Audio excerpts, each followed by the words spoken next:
Welcome to another edition of Daily Airline News, the special focusing on MH370. I'm Jeffrey Thomas, and again, delighted to say, joined by Richard Godfrey, the UK aerospace engineer who has taken Whisper technology, perfected it as a tracking tool for a new location of MH370. And wow, have we got some news for you today? And Richard's going to kick it off with the location event of Armada 7806. Richard, over to you. Yeah, thank you, Jeffrey. Armada 7806 is still working in the new area where it arrived yesterday.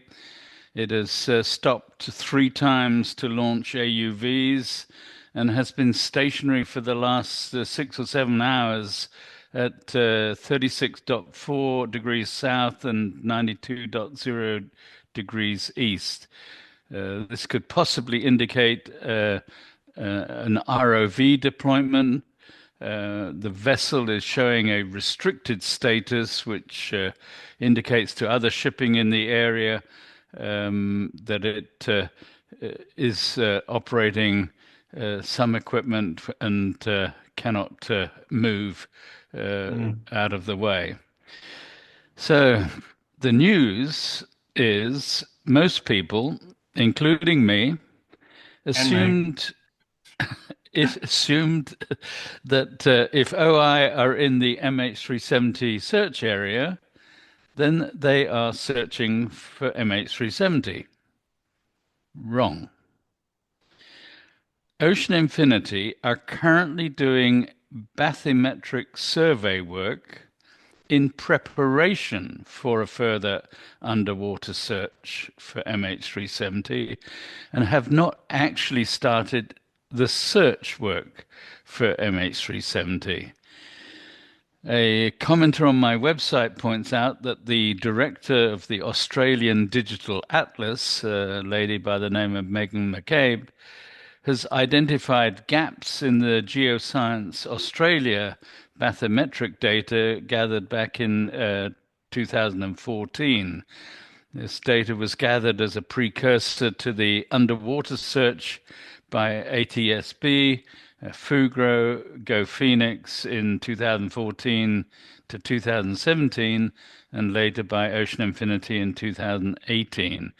So Ocean Infinity are currently doing further survey work in preparation for a new search, but haven't actually started the new search for MH370. Now, Ocean Infinity have in fact confirmed this. Is that not the case? Indeed, it is. We had an email from Ocean Infinity confirming that they have not yet started the actual MH370 search.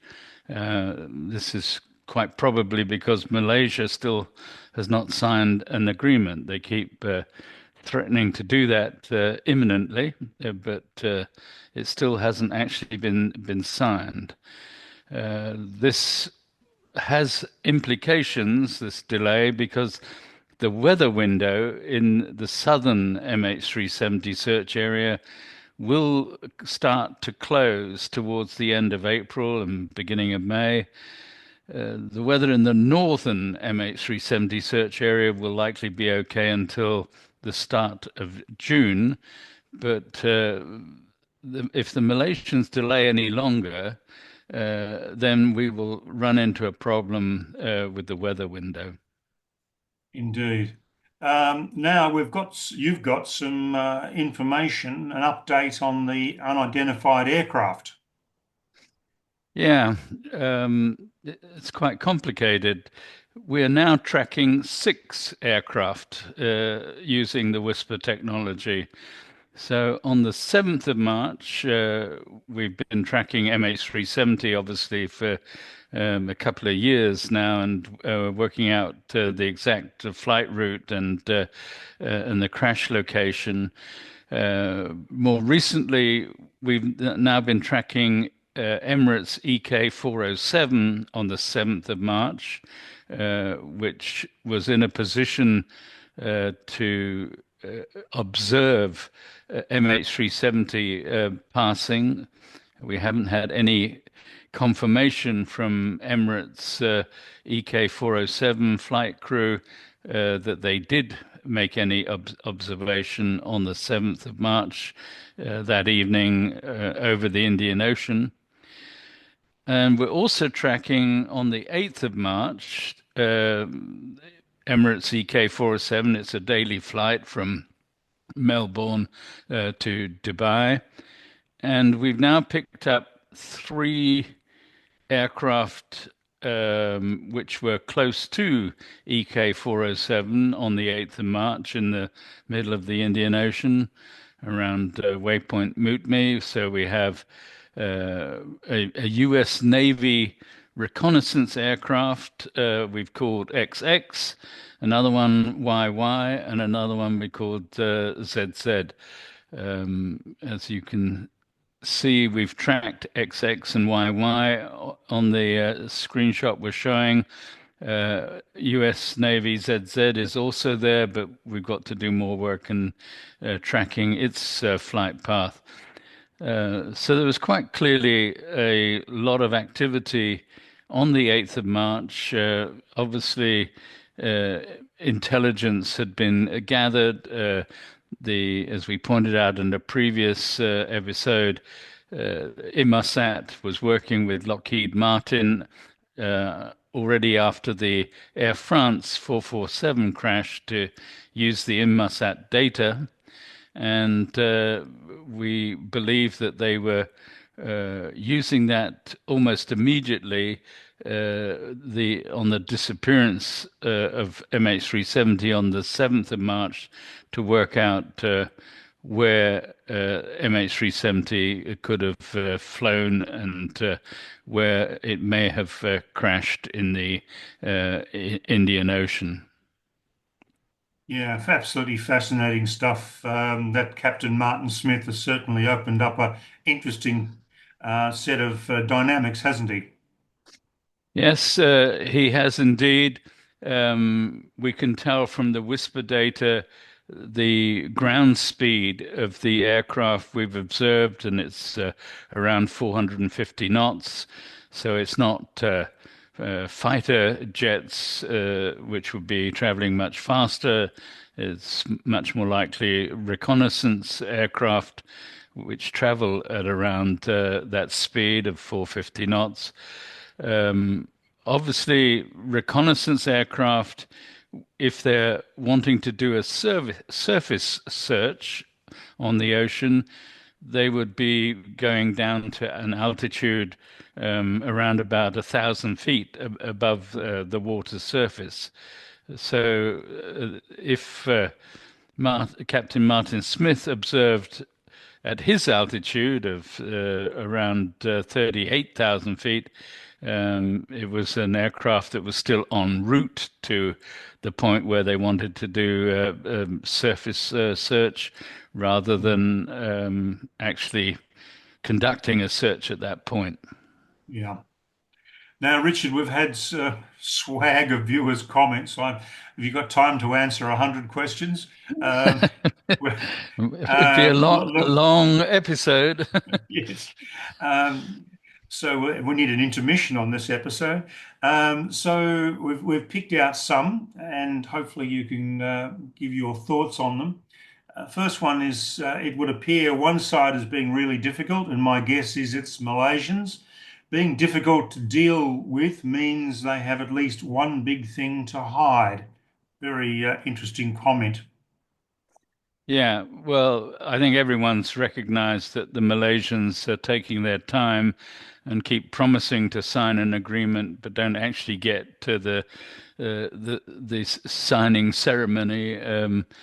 So yeah, there's something going on which is blocking the finalization of an agreement.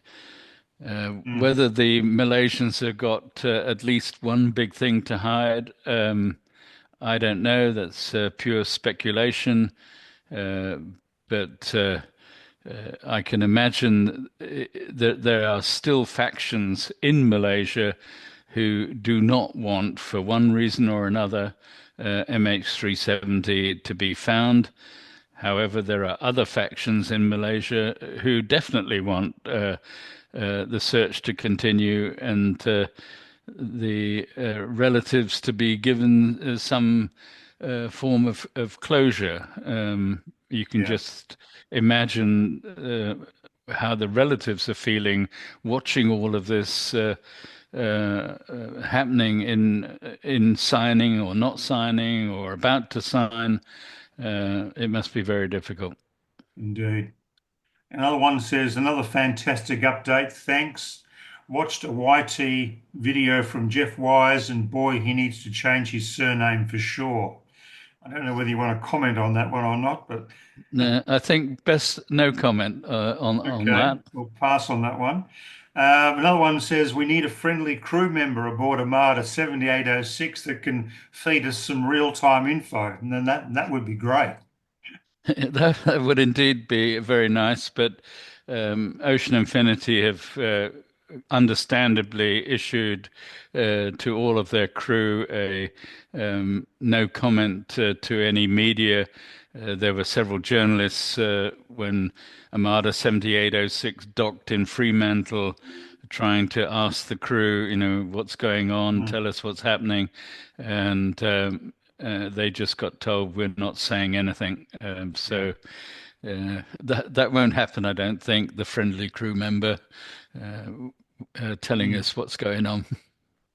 Another one says, what happens if Ocean Infinity locates the aircraft before the contract is signed?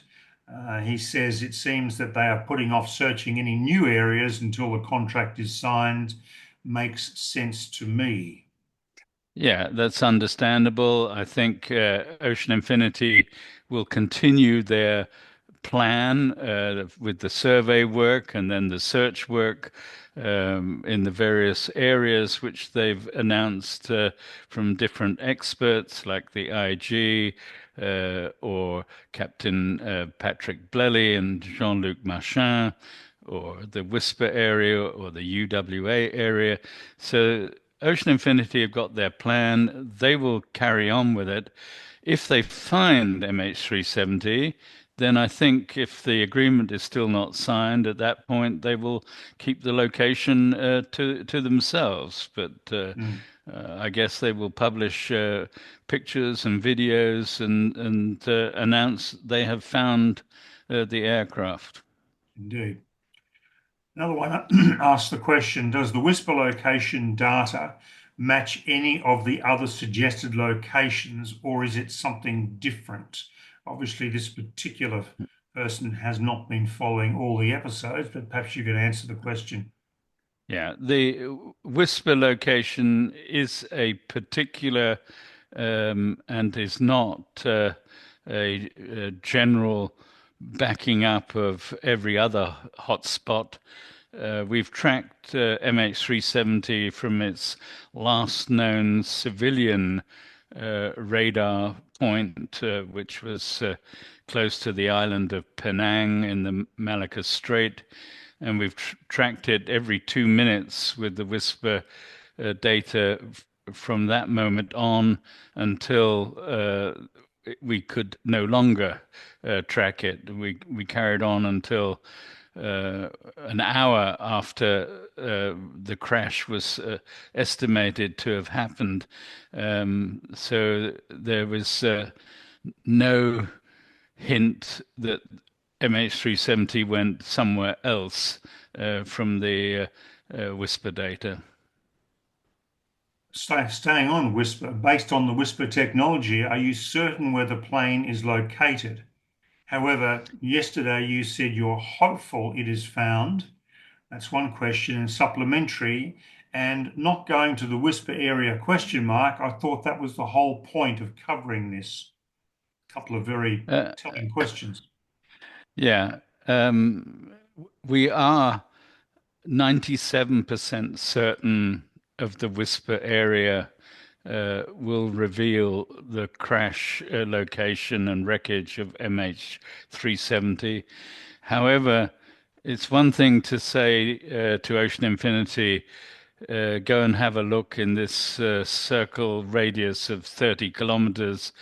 And it's another thing to actually go out into the Indian Ocean, given the difficult seafloor terrain, and then actually find the wreckage. So I'm 97% certain on the location area, and I'm very hopeful that Ocean Infinity will then be successful in finding MH370. So, yeah, that's the message that we're trying to get across. Now, the supplementary question was that, I thought this was the whole point of covering this, and I think we've covered that as well, that there are other groups who have good arguments about their location, and the whole concept is to search all of the locations. Is that not correct? Yeah, that's absolutely correct. We respect the IG and Captain Blelly and Jean-Luc Marchand, UWA oceanographers, and other experts. We mentioned yesterday Captain Simon Hardy, Captain Mike Keane, Captain Byron Bailey. There are a long list of experts who've given their reasons for particular locations, and Ocean Infinity have listened to them all and are just doing a very thorough and rigorous job taking a look at all of these locations. And as we mentioned earlier, they're starting in the south. Well, they're doing some work in the south before the weather closes in. And I would imagine when they start the search proper, then they'll be searching the southern locations thoroughly before moving north. Yeah, exactly. They're doing work in the southern uh, areas first, and then as the weather closes in, they will move further north and do the northern areas later. Another one, final question, in fact, why are there so many other ships visible when you shared the map of Armada 7806? Are there other search parties looking for MH370? I think they're looking for fish, but you can answer Yeah. that one. Yeah, on Vessel Finder, you can see uh, in practically all cases the name of the ship and where it is registered. And all of these ships that are stationary in the search area for MH370 are Chinese fishing vessels. There are one or two vessels that pass through the area, but they don't stop. They're just going from Australia to South Africa, for example. Mm. And it's rather obvious that they're a cargo ship or an oil tanker. And it's very obvious that they don't stop anywhere. They just keep going. The There are a multitude of Chinese fishing vessels, and they stay permanently in the area. They have a supply ship that comes and uh, brings fuel and new crew and provisions, and they take the fish back to China. And there are many ships which are almost permanently based in the Indian Ocean, and obviously MH370 search area is interesting fishing ground as well. Indeed. Thank you, Richard, for answering those questions, and thank you for the research and the work you've done on this. It's absolutely fascinating stuff. To viewers, thank you very much indeed for watching. Please subscribe, please like us, and please bring us more comments. Love them. And do tune in tomorrow for another update on the ongoing search for MH370. Thank you, Richard.